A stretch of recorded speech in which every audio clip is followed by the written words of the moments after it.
Harvestella. Harvestella is a very oddball game.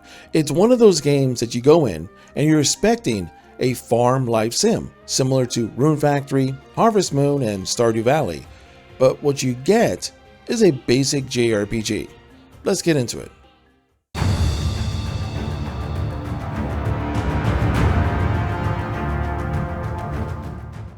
What's up, guys?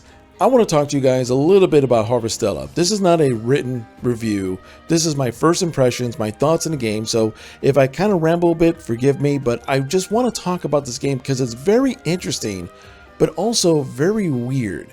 Let me explain. Harvestella, when I first saw the game, I probably had the same expectations that many of you who saw the game. Oh, this is another cozy / farm life sim, but this time by Square Enix. And while you may think and at first have that impression, you realize very quickly when you jump into the game that this is more traditional JRPG than it is one of those games. The farming life aspect of the game, while it is there and you can get livestock and grow your farm out and improve your tools and all that stuff, it's really an ends to the mean and not something that is a core mechanic of the game. In a lot of life farm sims, Harvest Moon, Rune Factory, Stardew Valley, not only is the farm part of the fun of actually growing your farm, it's also, your way of making money. Sometimes you get certain, vegetables and fruits that actually improve your character. Like in Rune Factory, sometimes you'll, make dishes or whatever to improve the relationships that you have amongst your town. While this game tries to touch upon some of those things, it is nowhere near as fleshed out as those. I would say take your expectations of those type of games and cut it by 60%. And a stripped down version of that, and that's the interaction and the use case of the farm.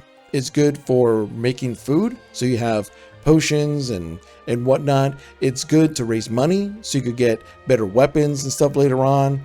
It's good to kind of grow out the farm a little bit to get access to different areas, but it doesn't really make the farm.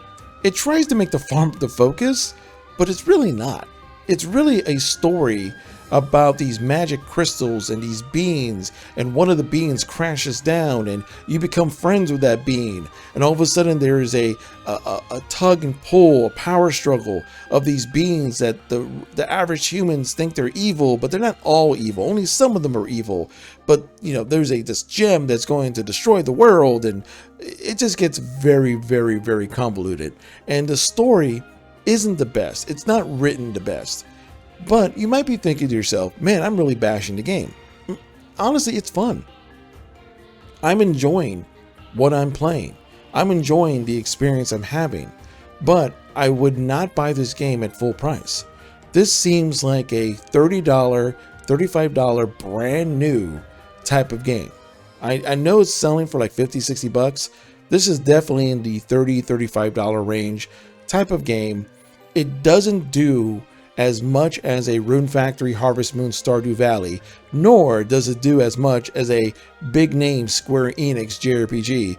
This is definitely in that B tier AAA range where the team probably just got just enough of a budget to make a game similar to Rune Factory, but they didn't have the design or time or just budget to flesh out a lot of ideas. So it's a little bit of everything, but not great at one thing. But it's enjoyable enough to go through the story. The characters are likable enough. The overall world is nice enough. It's not gorgeous by any stretch, but it looks okay enough because the game was made really to work well on the Nintendo Switch, and you could look at it and really tell that it was made to work on the Nintendo Switch. It's not the best looking game, but again, it's not ugly. It's serviceable for what they're trying to do. There's pretty good frame rate. Didn't run into any issues with that.